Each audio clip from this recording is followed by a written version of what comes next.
No?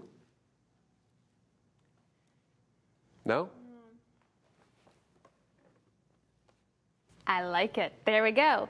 Hi, we're Designing Spaces, the show that's all about you and your space, your home and surroundings. I'm Debbie Murray. And I'm David Jones. You know, here in Designing Spaces, we take a look at all aspects of your home and property, including lifestyle. So there's plenty to interest homeowners everywhere. So stick around and see it all right here on Designing Spaces.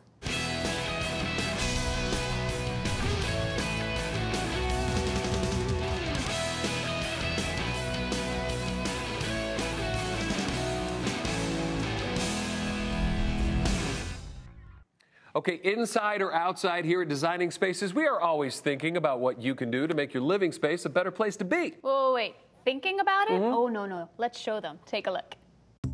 When homeowners look to upgrading their property's value, remodeling comes to mind. And one of the best places to start, the kitchen. We often think about the cabinets and a new countertop and range. But what about the sink?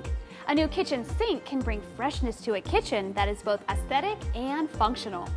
We're going to be installing a stainless steel sink in this kitchen here today. And Joe and I were just talking about stainless steel and the different properties. It was very interesting, so let's continue that conversation. Sure. There are two main criteria you want to look for when you're purchasing a stainless steel sink. The first is the type of stainless steel that the sink is made with. That has to do with the mix of metals that go into the stainless steel. Okay. Two main properties you want to look for is the chromium content and the nickel content.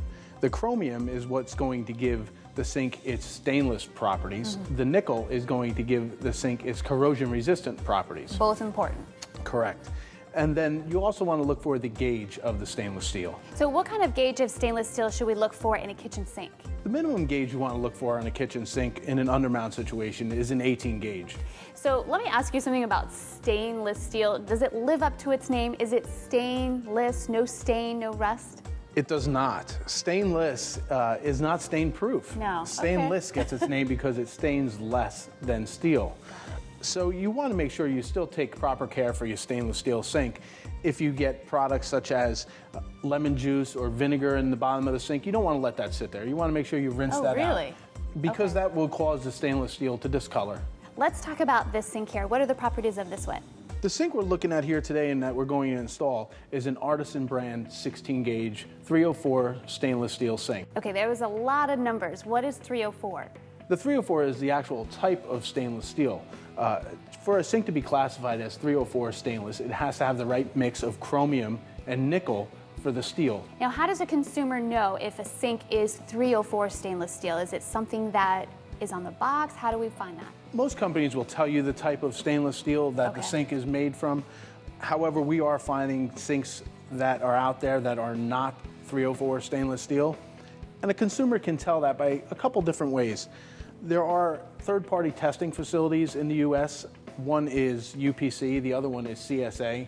These are independent testing facilities that companies can send their product to, have the product tested, and then also they will inspect the factories to make sure that the factories are up to standards. Both third-party testing facilities require that the sink would have the manufacturer's logo or mark somewhere on the sink. This is an Artisan brand stainless steel 16 gauge sink. So we're 20% thicker than an 18 gauge product. 20% thicker means it's 20% quieter. So if you're running a garbage disposal, it's going to be quiet. Okay. It is also 20% more thermal resistant. That has to do with the retention of hot water in the sink. So if you're washing dishes and you put hot water in there, it's going to retain that heat in the sink. Another beautiful feature on the Artisan sink, which you'll see, is the very close, tight brushing of the stainless steel sink. We try to mimic most of your high-end appliances, so that way you can tie in that whole kitchen when you're spending a good amount of money to design your kitchen. It's gorgeous. Okay, I say we install this sink in the kitchen. Sounds good. All right, here, I'll help you over. All right, looks good. So for our viewers who want to install a stainless steel sink themselves, what do they need to know? In this particular situation, we did an undermount sink in a granite countertop. Okay. I'm going to recommend in this situation you do use a professional fabricator to cut that hole for that kitchen sink. Okay. What you would want to do though in any other situation is measure your sink base. That's your cabinet that the sink is going in. Get the dimension of that and then look at the type of sink you want to put in there. You may need some modifications if it's a top mount sink and you have a Formica countertop. you may want to do a little cutting to get that sink to fit in there. Okay. Now what about maintenance? What should we do or not do when it comes to stainless steel sinks? Stainless steel, I'm going to recommend you always follow the manufacturer's recommended cleaning instructions. Okay. Because there's many different finishes. In the case with the Artisan sink, we do have our own brand of stainless steel cleaner. And since we are a brushed finish, you can actually take a scouring pad, clean it with the brushing of the sink, and that way the sink will come back beautifully and you'll have it looking beautiful for a lifetime. So where can our viewers learn more about Artisan sinks? You can visit our website at artisanstyles.com. Easy enough. Well, Joe, thank you so much for being here. We have a beautiful sink in this kitchen now. Thanks to you. You're welcome. Appreciate it.